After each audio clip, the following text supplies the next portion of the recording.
మరి కాసేపట్లోనే చంద్రబాబు ఏపీ సీఎంగా ప్రమాణ స్వీకారం చేయబోతున్నారు. దీనికి సంబంధించి మోర్ అప్డేట్స్ మా ప్రతినిధి పిఎంఆర్ చంద్రశేఖర్ ఉండవల్లి నుంచి అందించడానికి సిద్ధంగా ఉన్నారు. PMR, over to you. Thank you Bhogi. మరి కాసేపట్లో టీడీపీ అధినేత చంద్రబాబు నాయుడు ప్రమాణ స్వీకారోత్సవానికి బయలుదేరబోతున్నారు. 9:45 చంద్రబాబు నాయుడు ప్రమాణ స్వీకారం చేపట్టడానికి ఇక్కడి నుంచి బయలుదేరబోతున్నారు. 9:45 నుంచి బయలుదేరే ఆయన నేరుగా 10:20 ప్రధాని రిసీవ్ చేసుకునేందుకు గన్నవరం ఎయిర్పోర్ట్కి చేరుకుంటారు. అక్కడ ప్రధాని రిసీవ్ చేసుకున్న తర్వాత 11 గంటలకు ప్రమాణ స్వీకార ప్రాంగణానికి చేరుకుంటారు. ఇప్పటికే ప్రస్తుతం చంద్రబాబు నాయుడు లోపలే ఉన్నారు, కానీ లోకేష్ కావచ్చు, అలాగే ఇతర కుటుంబ సభ్యులు వీళ్ళందరూ కూడా ఇప్పటికే బయలుదేరిపోయి సమావేశ ప్రాంగణానికి ప్రమాణ స్వీకారోత్సవ కార్యక్రమానికి హాజరయ్యేందుకు లోకేష్ ప్రమాణ స్వీకారం చేసేందుకు బయలుదేరిపోయారు. సో ఈ నేపథ్యంలో మరి కాసేపట్లో చంద్రబాబు నాయుడు ఇక్కడి నుంచి బయలుదేరిపోతున్నారు. ప్రధానికి 11 గంటల నుంచి 12:30 గంటల మధ్యలో ఈ ప్రమాణ స్వీకారోత్సవ కార్యక్రమం ఉంటుంది. మొత్తం 24 మంది మంత్రులు, ఎవరైతే చంద్రబాబు కాకుండా మిగిలిన 24 మంది మంత్రులు కూడా ప్రమాణ స్వీకారం చేయబోతున్నారు. ఒక్క స్థానం మాత్రమే ఖాళీ చేయకుండా పెండింగ్ లో ఉంచిన పరిస్థితి కనిపిస్తోంది. ఆ ఒక్క స్థానం కూడా జనసేనకు సంబంధించిన విషయంలో జనసేన అక్కడ అభ్యర్థుల్ని మంత్రులకు సంబంధించిన వ్యవహారం మీద జనసేన పార్టీ కొంత క్లారిటీ తీసుకోవాల్సిన అవసరం ఉన్న నేపథ్యంలో జనసేన పార్టీకి సంబంధించిన ఆ స్థానాన్ని పెండింగ్ లో ఉంచినట్లుగా మనకు అందుతున్న సమాచారం మేరకు తెలుస్తోంది. సో ప్రమాణ స్వీకారోత్సవ కార్యక్రమం ముగిసిన తరువాత ప్రధానికి సెండ్ ఆఫ్ ఇచ్చేందుకు 12:40 గన్నవరం ఎయిర్పోర్ట్కి వెళ్తారు. ఇక 1:30 గంటలకు చంద్రబాబు నాయుడు తన నివాసానికి చేరుకుంటారు. సో తన నివాసానికి చేరుకున్న తర్వాత మంత్రివర్గ కూర్పు అనేది అయిపోయింది కాబట్టి, ప్రమాణ స్వీకారోత్సవ కార్యక్రమం అనేది అయిపోయింది కాబట్టి, శాఖలని ఎవరెవరికి కేటాయించాలన్న అంశానికి సంబంధించి ప్రధానంగా చర్చించి దానికి సంబంధించిన క్లారిటీ ఇచ్చే దిశగా చంద్రబాబు నాయుడు కసరత్తు చేసే అవకాశం కనిపిస్తుంది. ఎవరెవరికి ఏ శాఖలు కేటాయించాలన్న అంశానికి సంబంధించి కూడా ప్రస్తుతం ఇప్పటికే పెద్ద ఎత్తున చర్చ జరుగుతున్న పరిస్థితి కనిపిస్తుంది. పయ్యావుల కేశవ్ కావచ్చు, కొంతమంది సీనియర్ లీడర్లు ఎవరైతే కేబినెట్లో చోటు దక్కించుకున్న వాళ్ళు ఎవరైతే ఉన్నారో వాళ్ళకి ఎటువంటి శాఖలు కేటాయిస్తారు, మరొకటి జనసేన పార్టీకి సంబంధించిన మంత్రులు ఎవరైతే ఉంటారో వాళ్ళకి ఎటువంటి శాఖలు కేటాయిస్తారన్న అంశానికి సంబంధించి కూడా కొంత ఆసక్తికరమైన చర్చ జరుగుతుంది. అసలు జనసేనకు దక్కిన మూడు కేబినెట్ మంత్రి పదవులకు సంబంధించి వాళ్ళకి ఏ శాఖలు కేటాయిస్తారన్న అంశం మీద కూడా కొంత ఆసక్తికరమైన పరిణామం చోటు చేసుకుంటుంది. ఇప్పటికే జనసేనాని కొన్ని అంశాలను ప్రస్తావించిన పరిస్థితి, ఇరిగేషన్కి సంబంధించిన వ్యవహారం మీద, అలాగే విద్య, వైద్యం, ఉపాధి, లా అండ్ ఆర్డర్, వీటి మీద ఎక్కువగా ఫోకస్ పెట్టాల్సిన అవసరం ఉంది. స్కిల్ డెవలప్మెంట్, సో వీటి మీద ఎక్కువగా ఫోకస్ పెట్టాల్సిన అవసరం ఉందని 1-2 సార్లు జనసేన అధినేత పవన్ కళ్యాణ్ 1-2 సార్లు చెప్పిన నేపథ్యంలో ఆ శాఖలకు సంబంధించి, ఆ అంశాలకు సంబంధించిన ఎక్కడైతే ప్రయారిటీస్ ఉంటాయో జనసేన ప్రయారిటీస్ ఏదైతే ఉంటాయో ఆ ప్రయారిటీస్కి అనుగుణంగానే శాఖల్ని కోరుతున్నారా, దీనికి సంబంధించి చంద్రబాబు నాయుడు వైపు నుంచి ఎటువంటి రియాక్షన్ వచ్చిందన్న అంశానికి సంబంధించి కూడా ప్రస్తుతం తెలుగుదేశం పార్టీ వర్గాల్లో కావచ్చు, ఏపీ రాజకీయ వర్గాల్లో ఆసక్తికరమైన చర్చ జరుగుతున్న పరిస్థితి కనిపిస్తుంది. సో ఈ కసరత్తు అంతా కూడా ప్రమాణ స్వీకారం పూర్తయిపోయిన తర్వాత మళ్ళీ తిరిగి చంద్రబాబు నాయుడు ఇంటికి చేరుకున్న తర్వాత శాఖల కేటాయింపు విషయంలో పార్టీకి సంబంధించిన ముఖ్యులు, అలాగే అట్ ద సేమ్ టైం అధికారులతో కూడా సంప్రదింపులు జరిపి కొంత శాఖల కేటాయింపు విషయంలో కొంత క్లారిటీ ఇచ్చే అవకాశం కనిపిస్తోంది.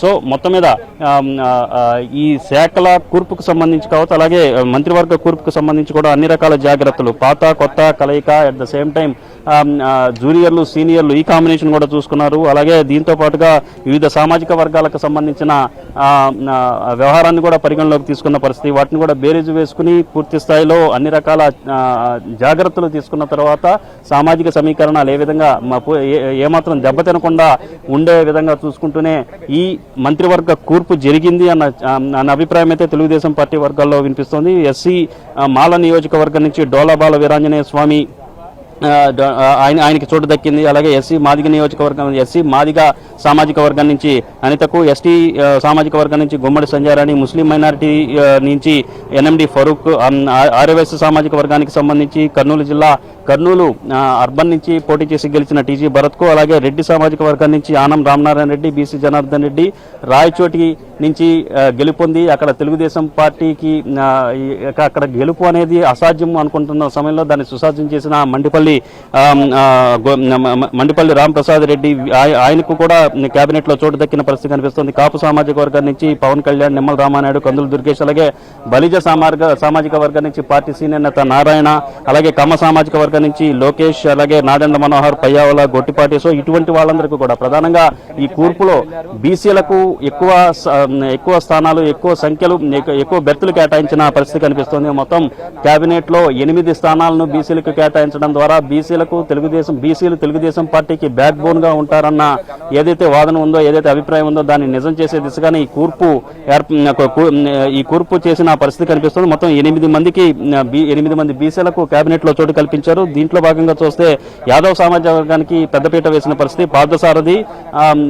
పార్థసారథి తెలుగుదేశం పార్టీ నూజివీడ్ నుంచి గెలుపొందిన పార్థసారథికి కేబినెట్ లో చోటు దక్కింది. అలాగే సత్యకుమార్ బీజేపీ నుంచి ధర్మవరం నియోజకవర్గం నుంచి పోటీ చేసిన సత్యకుమార్ కు యాదవ్ సామాజిక వర్గం, ఆయనకి కేబినెట్ లో చోటు దక్కింది. అలాగే బీసీ మత్స్యకార సామాజిక వర్గానికి సంబంధించిన కొల్లు రవీంద్ర, తూర్పు కాపు సామాజిక వర్గానికి సంబంధించిన కె శ్రీనివాస్, గజపతి నగరం నుంచి కె శ్రీనివాస్ పోటీ చేసి తొలిసారిగా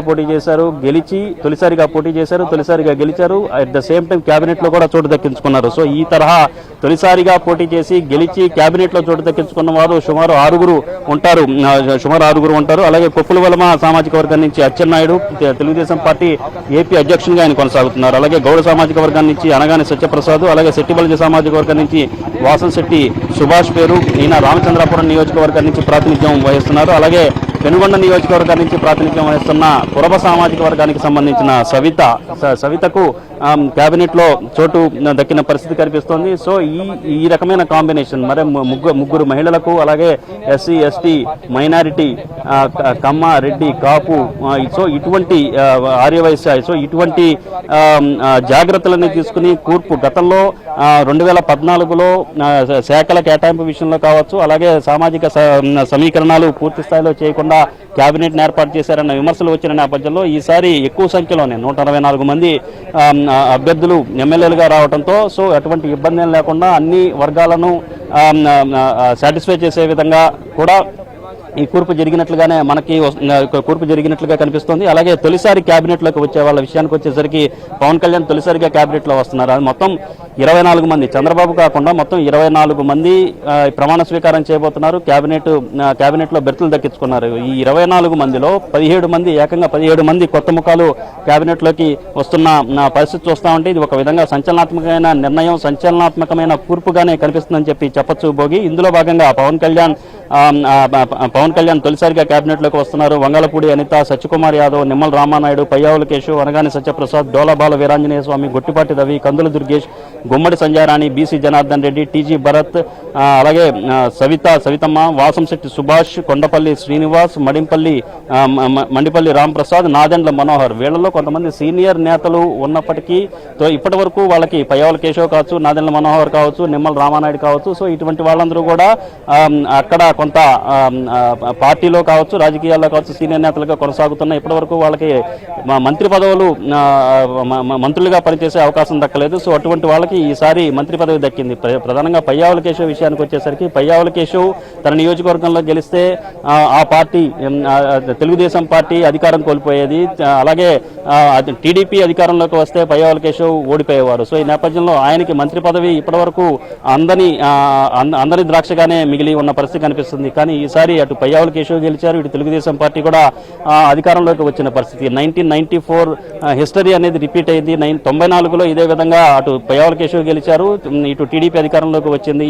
మళ్ళీ అదే చరిత్ర పునరావృతం అయిందని పయ్యావుల కేశవ్ కూడా వివిధ సందర్భాల్లో చెప్తున్న పరిస్థితులు కనిపిస్తున్న నేపథ్యంలో సో ఇప్పుడు ఆయన ఏకంగా మంత్రి పదవి దక్కించుకున్న పరిస్థితి కనిపిస్తుంది. అలాగే నిమ్మల రామానాయుడు కూడా పార్టీలో సీనియర్ నేతగా ఉన్నారు. గత 10 ఏళ్ల కాలంలో పూర్తి స్థాయిలో అన్ని రకాల సేవలు పార్టీకి అందించారు. ప్రధానంగా నిమ్మల రామానాయుడులో ఉన్న స్పెషాలిటీ ఏంటంటే తన నియోజకవర్గంలో ఉన్న సమస్యలను గుర్తించి దాన్ని వెలుగులోకి తీసుకురావడం కాకుండా అక్కడ స్థానికంగా ఉన్న అధికారుల మీద కావచ్చు, స్థానికంగా ఉండే జిల్లా కలెక్టర్ల మీద ఒత్తిడి తీసుకొచ్చి వాటిని పరిష్కారం చేసే దిశగా అడుగులు వేస్తారు. అలాగే వినూత్నమైన రీతిలో ఆ సమస్యల్ని ఎస్టాబ్లిష్ చేస్తూ దాన్ని ప్రజల్లోకి తీసుకెళ్లే ప్రయత్నం చేస్తారు. సో ఈ నేపథ్యంలో ఈ విషయం మీద అటు తెలుగుదేశం పార్టీలోనూ అటు ఏపీ రాజకీయాల్లో కూడా కొంత గుడ్ లుక్స్ లో పడిన పరిస్థితి చంద్రబాబు నాయుడు అలాగే లోకేష్ వీళ్ళ గుడ్ లుక్స్ లో పడిన పరిస్థితి నిమ్మల రామానాయుడికి ఉంది. సో ఈ నేపథ్యంలో ఆయనకి ఈసారి అవకాశం దక్కింది. గొట్టిపాటి రవి గత 5 ఏళ్ల కాలంలో అనేక ఇబ్బందులు ఎదుర్కొన్న పరిస్థితి.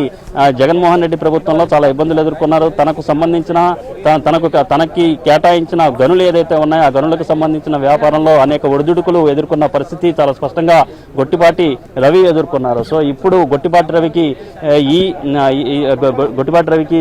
మంత్రి పదవి దక్కడం అనేది అక్కడ ప్రకాశం జిల్లాలోని చాలా మంది తెలుగుదేశం పార్టీ అభిమానులను ఉత్సాహానికి గురి చేస్తున్న విషయంగా కనిపిస్తుంది. గుమ్మడి సంజయ్ రాణి ఆమె కూడా అలుపెరగని పోరాటం గత 5 ఏళ్ల కాలంలో చేశారు. గుమ్మడి సంజయ్ రాణి ఎస్టీ నియోజకవర్గం సాలూరు నుంచి ఆమె ప్రాతినిధ్యం వహిస్తున్నారు. ఆమెకి సీటు ఆమెకి